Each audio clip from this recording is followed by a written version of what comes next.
The quintessential key to preserving a high vibration is embracing the concept of mindfulness. In its simplest term, mindfulness is the art of being consciously aware, attentive, and engaged in the present moment that you are experiencing. The practices and concepts that you can study that will assist you in optimizing mindfulness are meditation, stoicism, minimalism, and simple appreciation. In order to preserve the sacredness of mindfulness, you must understand the concept of know thyself and it being the core of mindfulness. You know what that means? It's Latin. It means know thyself. The Know Thyself initiative is the never-ending path of constant self-discovery and expanding self-awareness. The goal in expanding self-awareness is to attain enlightenment and cultivating that light once found. The basic foundations of knowing is learning. So in order to know thyself, you must learn thyself. Every individual has their own unique learning style, and you must learn how you learn. Identity is a foundation of self-awareness. In order to establish identity, you must identify the who, when, where, what, why, and how factors of influence. These are all the cognitive influences intermingling with one another to establish your identity. In the context of figurative speech, these are the muscles being used when engaging in mental calisthenics to refine the core essence of who you are. First, you must know who you are, not believe, but know. Do you believe that you exist, or do you know that you exist? I'm supposed to say, that's interesting. Then you say, But what? but you already know what I'm going to tell you. I'm not the one. Sorry, kid. You got the gift, but it looks like you're waiting for something. Belief is the foundation to the Know Thyself initiative. This foundation consists of the when, where, what, why, and how factors. With belief, you are able to embark on your path in determining when you want to be, where you want to be, what you want to be, why you want to be, and how you want to be. The who factor serves as a capstone to the when, where, what, why, and how factors. So in order to know thyself, you must know who you are. What is placed on top of the belief is the knowing. What you know is supported by what you believe, but what you believe may not always be factual or is heavily subjective. Your who factor is supported by the when, where, what, why, and how factors. All of these factors support the belief of who you want to be, and when it is refined through experience, you know who you are. The knowing of who you are does not mean to dismiss the belief of who you want to be. Sometimes you have to be reminded of who you are with the preserving beliefs. To know is intellect. To believe fuels the feelings which stimulates the imagination to potentially evolve. The potential to evolve to become someone more than who you currently are depends on the imagination of who you want to be, which is supported by your beliefs. So the capacity of knowing who you are is based on the when, where, what, why, and how of your beliefs. What you trying to do? Trying to free your mind, Neil. But I can only show you the door. You're the one that has to walk through it.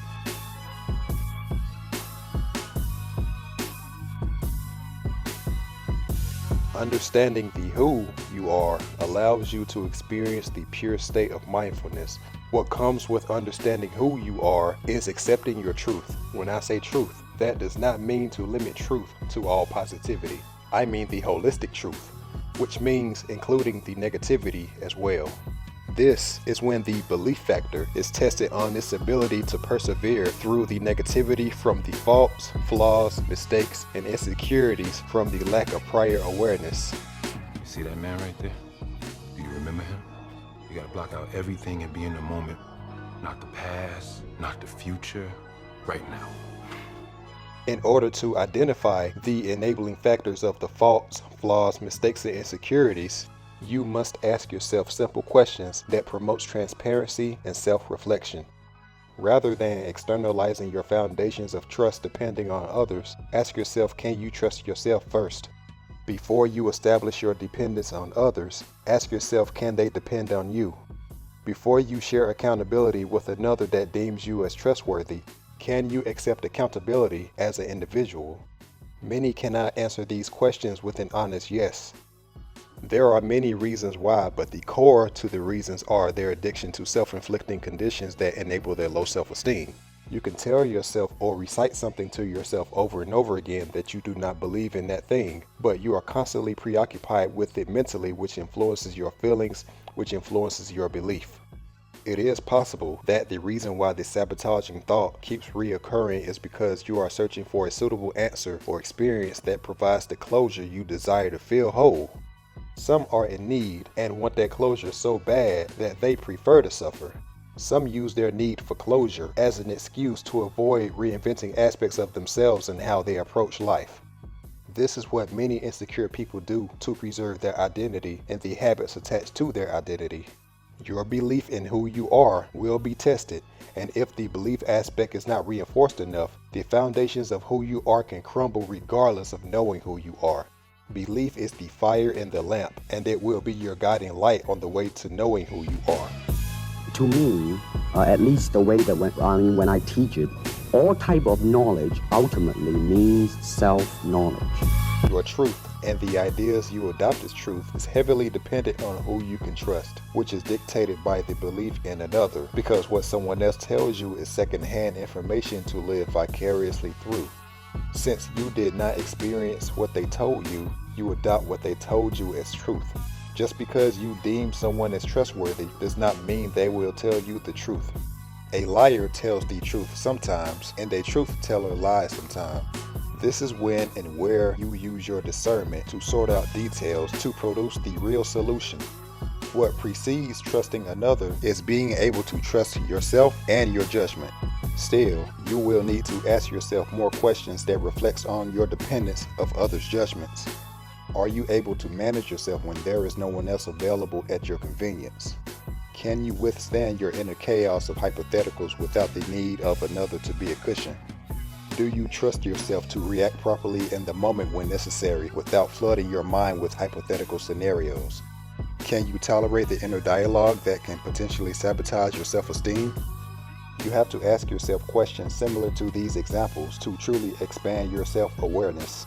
Before you can seek any answer for yourself, you have to genuinely ask the question to yourself with transparency beyond your prior bias.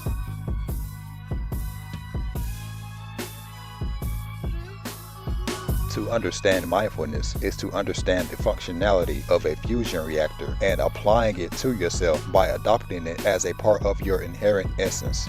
The core of who you are is a soul that should operate off of fusion, which is the process that mainstream science says stars are able to function. A source of energy that derives its functionality from nuclear fission is more energy efficient and stable from a source of energy that derives its functionality from nuclear fission. However, precious conditions that promote stability are necessary to securely wield the quintessence of fusion. Precious conditions that promote peace, love, tranquility, stillness, and harmony are symbolic subatomic particles of fusion, which are all necessary to sustain oneself. They are all connected in some way with bringing about unity and harmony within oneself. With your internal functionality based on fusion, you collect yourself with becoming more stable from the inside out. As the basis of fusion is combining subatomic particles to promote self-sustaining longevity. On the other hand, with fission, you end up dissecting yourself, which if not controlled, you destabilize yourself towards self-destruction.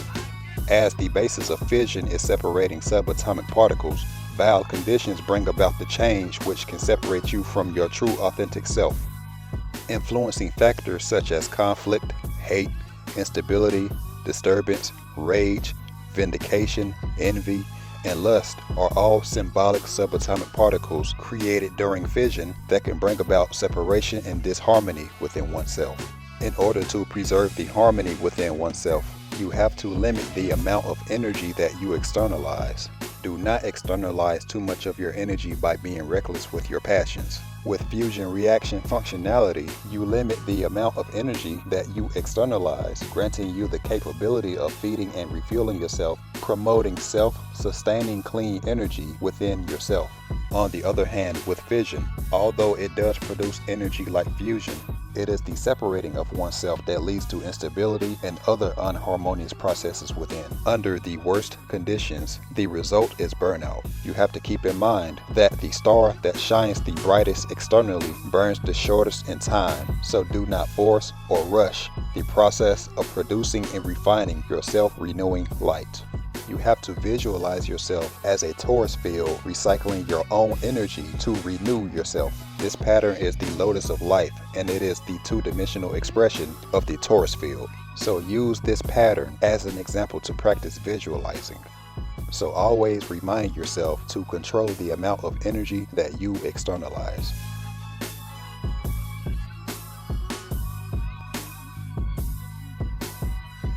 The sad reality is all that some people are is based on what they are able to attain materially.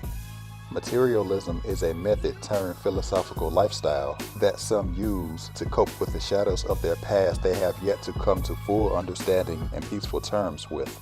In their attempts to cope with their fears, they run away from them internally so they can mask them externally. This lifestyle is an unfulfilling and shallow approach to gratify oneself based on the underdeveloped ego seeking closure based on external decoration. Those who are the most hurt and unhealed use glamour to mask their pain. There is a high possibility that they cannot stand being alone to themselves because they feel lonely by themselves. Think about it. How many people can sit in silence by themselves or amongst other people without it feeling awkward? Notice how a lot of conversations with energy vampires are one-dimensional and draining. You gotta understand that some are addicted to negative forms of bonding for stimulation and depriving themselves of their own inner peace and stillness. And if you consider yourself as having a high level of self-awareness, you have to be mindful of the circumstances and conditions that tugs on your sympathetic and empathetic nature that exposes you to energy vampirism.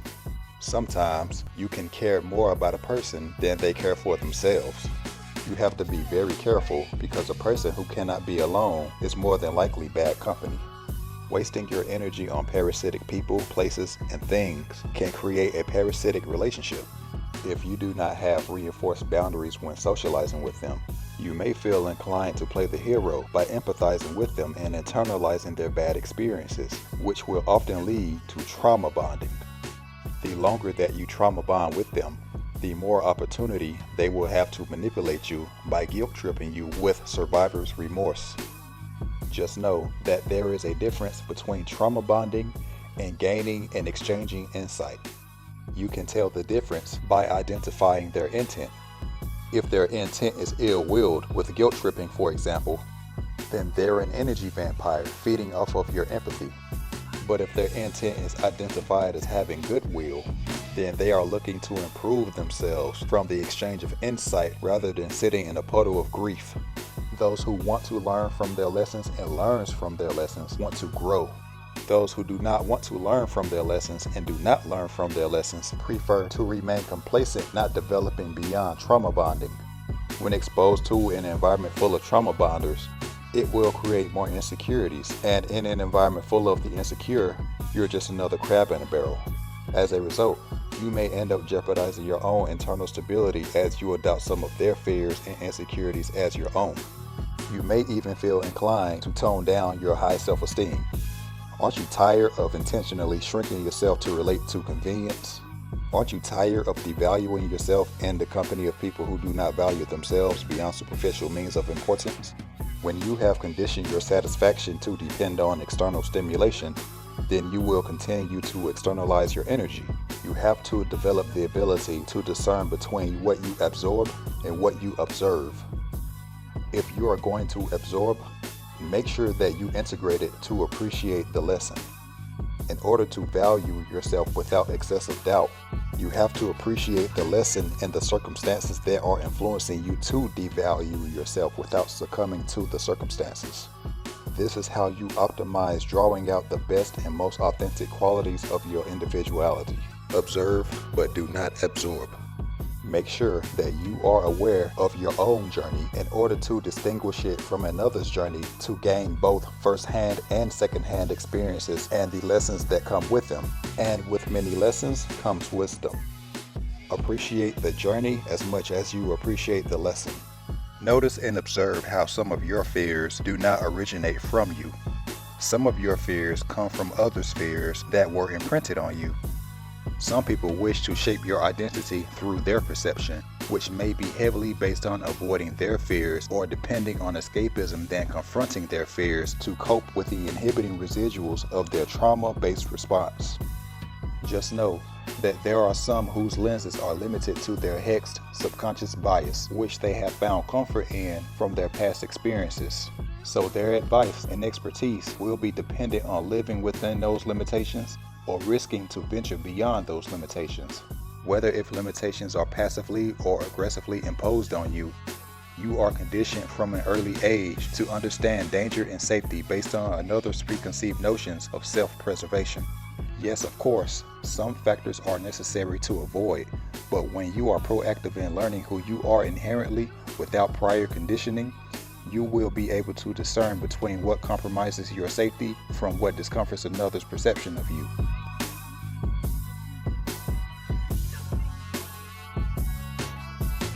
People with ill intent always rationalize their lies to prevent you from detecting their agenda before they bring it into fruition.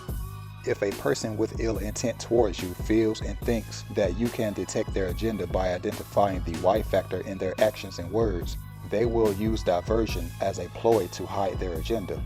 To prevent your vision from being transparent, they will make attempts to make your vision murky and blurry.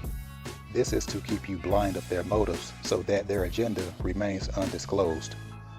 Diversionary tactics are what ill-intent manipulators use to prevent drawing attention to details that may be noticeable to expose their agenda. By lying, the content they present does not match their intent. By distorting the context of the what factor, they can potentially keep you from discerning what they mean from what they say. You have your own individuality. Some will attempt to strip you of that and attempt to make you a clone of them so they can live vicariously through you for their comfort. To do so, they have to condition you with their own insecurities and traumas that support their life narrative. This is when your self-awareness is tested to see if you are able to define yourself beyond another's definition of you. Everyone keeps telling me how my story is supposed to go.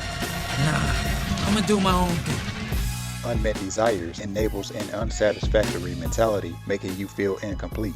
There is no rationalizing it, no matter how hard you try. You will feel it because although your underdeveloped ego will tell you something that is foreign to your inherent nature, your soul rejects it, whispering to you to transcend those limitations over and over. If you do not have a purpose, those who feel they have lost their purpose will assign you to a purpose in their storyline. All that you are should be based on who you are willing to be, rather than who you are being based on what another person is. You have forgotten who you are, and so forgotten me. Look inside yourself, Simba. You are more than what you have become. You have to be able to supersede the sabotaging doubts of the underdeveloped ego to become something more. And sometimes you may not be aware of your own potential. There are some who are aware of your potential before you are, and to feel alive again, they have to draw upon your energy using you as a host. If you allow it, they will mold you to who and what they want you to be. And if they can't do it, they will find ways to sabotage you to convince you to feel their self-perpetuating grief and suffering. Since they cannot control you the way they desire to, they will make attempts to deprive your sense of well-being. So to actualize your potential, you must discipline your passion by discovering your purpose. With purpose, the only thing that can stop you is you. This is the gift that keeps on giving, fueling yourself and refueling yourself from yourself.